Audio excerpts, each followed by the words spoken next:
Monsieur le Président, bonjour. Bonjour. Merci d'avoir accepté de répondre à ces quelques questions d'Euronews, alors que se tient le sommet Union européenne-Afrique, un sommet qui intervient 7 ans après le sommet de Lisbonne.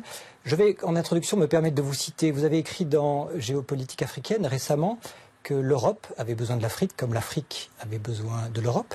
Et vous plaidez pour une réadaptation des liens entre l'Afrique et l'Europe, à l'aune des nouvelles réalités du XXIe siècle. Quittons Bruxelles et transposons-nous directement sur le terrain africain, un terrain frontalier, un terrain dramatique, un terrain tragique, celui de la République centrafricaine. Est-ce que l'Union africaine s'est assez investie dans ce dossier? En Centrafrique, aujourd'hui, l'organisation de l'État laisse à désirer. C'est un défi politique et institutionnel. Est-ce que l'Europe doit plus s'investir sur le terrain centrafricain, ou pensez-vous que les Africains doivent assurer eux-mêmes leur sécurité? Aujourd'hui, il y a 6 000 hommes de l'Afrique centrale qui sont en République centrafricaine, et avec une prise de position des dirigeants d'Afrique centrale qui a stoppé quand même à certains moments des situations qui auraient pu tourner au désastre.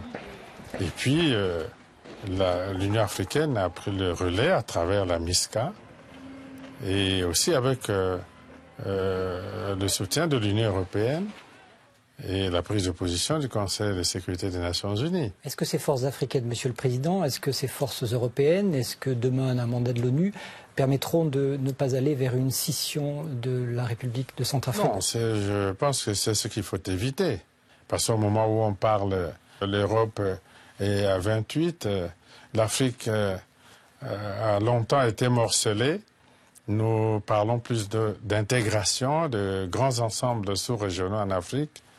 Je ne vois pas ce que pourrait donner un nouveau morcellement de petits États qui déjà avaient été coupés en petits morceaux en dépit du bon sens. Je pense qu'avec le soutien des partenaires et le renforcement, je parle de soutien logistique et financier à la MISCA, je parle aussi de soutien financier et technique aussi au gouvernement centrafricain directement. On doit éviter la partition du pays et aller vers la normalisation de la situation sur l'ensemble du territoire et donc cette instabilisation et ouvrir la voie à un dialogue. Glissons un petit peu sur le terrain intérieur, Monsieur le Président. Vous avez compris ma question.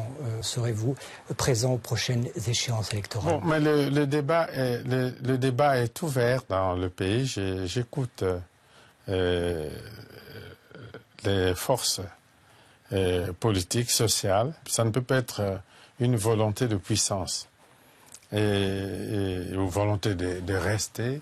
Donc vous n'avez pas encore pris votre décision? Pas encore. Je préfère écouter le peuple parce que cela ne peut pas se faire sans le peuple.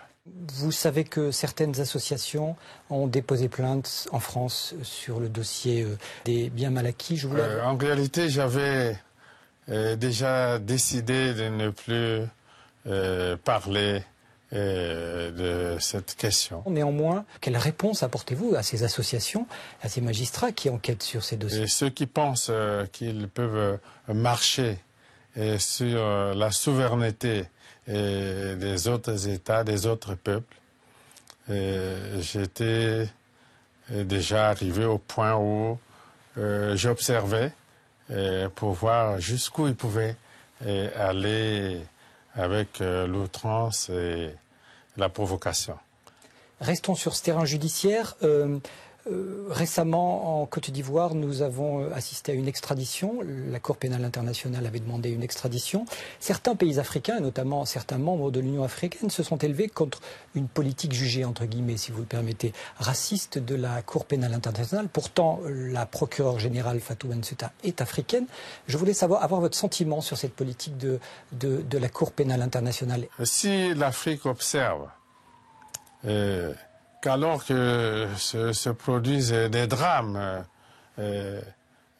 ici et là dans le monde, et la Cour pénale internationale ne fait rien. Et que chaque jour, on va trouver dans tel ou tel pays d'Afrique un poisson, quelqu'un a jugé. Et nous trouvons cela inacceptable. Le Kenya s'est élevé il y a quelques mois contre cette politique. La jugez-vous outrancière, vous également, ou vous trouvez qu'elle est tout à fait légitime? Des drames, des choses graves se produisent dans le monde, je ne vais pas les citer, tout le monde le sait, mais la Cour pénale internationale se tait, personne ne dit rien, et puis c'est devenu comme la mode, une facilité comme ça. Et tous les 2 mois, on apprend que telle autorité, même des chefs d'État en exercice, sont traînés là-bas à la Cour pénale internationale. Cela devient inacceptable.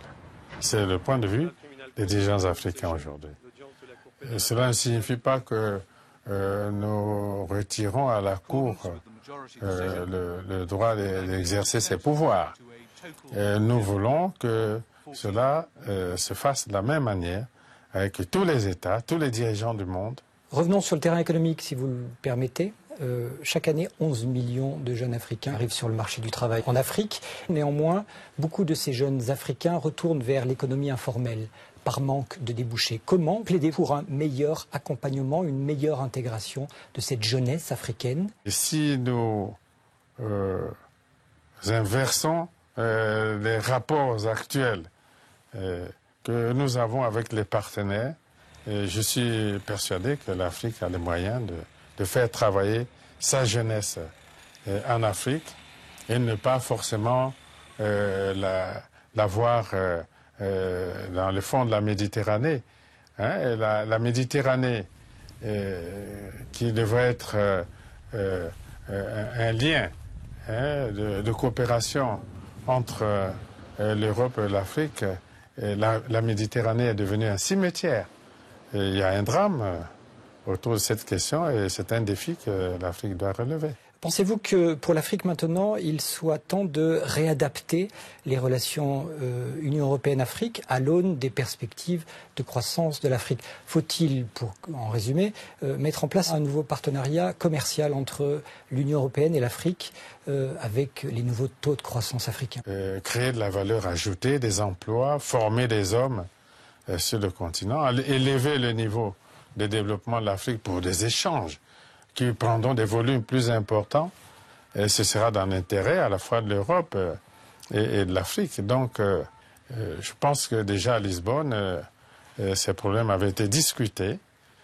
Et il reste la mise en œuvre. À Lisbonne, on a assisté à beaucoup de déclarations d'intention. Ne faut-il pas maintenant abolir la distance entre les déclarations d'intention et les faits sur le terrain? L'Afrique ne peut pas ouvrir seulement ses marchés pour recevoir les produits sans être en mesure de vendre elle aussi. Être donc dans des relations gagnant-gagnant, beaucoup plus que dans une relation unilatérale comme cela a été le cas depuis la colonisation, peut-être jusqu'à maintenant. Et donc obtenir que l'Europe s'engage à fournir à l'Afrique, à un partenaire qui en a besoin, un appui suffisant pour élever son niveau de développement et avoir donc un partenaire assez solide et crédible comme l'Europe a de partenaires ailleurs, en Asie et en Amérique par exemple. La préservation de la biodiversité africaine qui est véritablement un combat demain qui permettra aux générations futures de mieux vivre également sur le continent africain mais partout dans le monde. Nous avons la responsabilité de protéger le bassin du Congo, qui est l'autre poumon du monde après l'Amazonie. Et donc nous lançons plutôt un appel aux autres partenaires pour que les rencontres que nous avons autour de ce dossier ne soient pas toujours des échecs. Nous étions à Rio +20 et les pays riches s'étaient réunis 24 heures avant le sommet de Rio à Mexico. Après leur réunion, les dirigeants de ces pays sont tous repartis chez eux comme si, bon, à Rio, c'était la rencontre des pauvres. Hein, nous étions là. Et les riches et les principaux pollueurs. Et ça n'était allé. Ce n'était pas intéressant pour eux. C'est aujourd'hui au wagon européen de raccrocher la locomotive africaine? C'est ça maintenant l'histoire? C'est ça maintenant l'avenir? Oui, parce qu'on a eu la tendance... donc c'est le wagon européen qui doit raccrocher la locomotive est africaine? Je ne le dis pas ainsi, mais ce sont peut-être deux forces qui devraient se mettre ensemble pour avancer. Même entre nous en Afrique, la communication se fait dans les langues européennes. Et puis il y a les peuples qui se connaissent depuis longtemps. Les continents sont les deux continents les plus proches. Nous pouvons aller de l'avant en engageant des actions plus concrètes au lieu de continuer seulement de faire la rhétorique. Je vous remercie d'avoir répondu à ces quelques questions pour Euronews, Monsieur le Président. Merci.